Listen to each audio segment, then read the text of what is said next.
बाहुदरी येथील 35 वर्षीय कल्याणी संतोष शिरसाट या महिलेनं शारीरिक आणि मानसिक त्रासाला कंटाळून आत्महत्या केल्याचा धक्कादायक प्रकार समोर आलाय। या प्रकरणी वडनेर भैरव पोलीस ठाण्यात पतीसह सासरच्यांविरोधात गुन्हा दाखल करण्यात आलाय।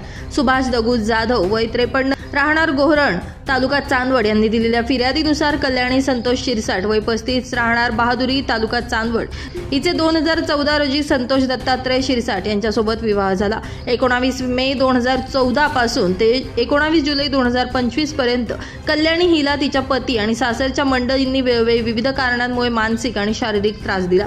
या सातत्याने चाललेल्या त्रासामुळे अखेर कल्याणीनं शनिवारी सायंकाळी 5:30 वाजेच्या दरम्यान विहिरीत आत्महत्या केली असा आरोप फिर्यादीमध्ये करण्यात आला। या आत्महत्येला जबाबदार म्हणून पती संतोष दत्तात्रय शिरसाट, सासरे दत्तात्रय दगू शिरसाट, सासू चंद्रकला दत्तात्रय शिरसाट सर्व राहणार बहादुरी तालुका चांदवड यांची नावं फिर्यादीत टाकण्यात आली आहे। यावरून वडनेर भैरव पोलिसांनी गुन्हा दाखल केला असून दरम्यान संतप्त झालेल्या नातेवाईकांनी महिलेच्या सासरच्या अंगणात रविवार दिनांक 20 तारखेला 3 वाजता अंत्यसंस्कार करण्यात आले। यावेळी पोलिसांचा बंदोबस्त तैनात करण्यात आला होता।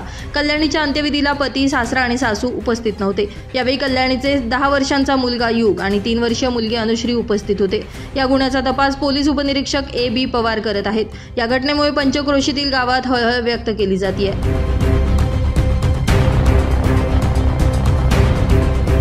भागवत झालटे, नाशिक माझा न्यूज, चांदवड।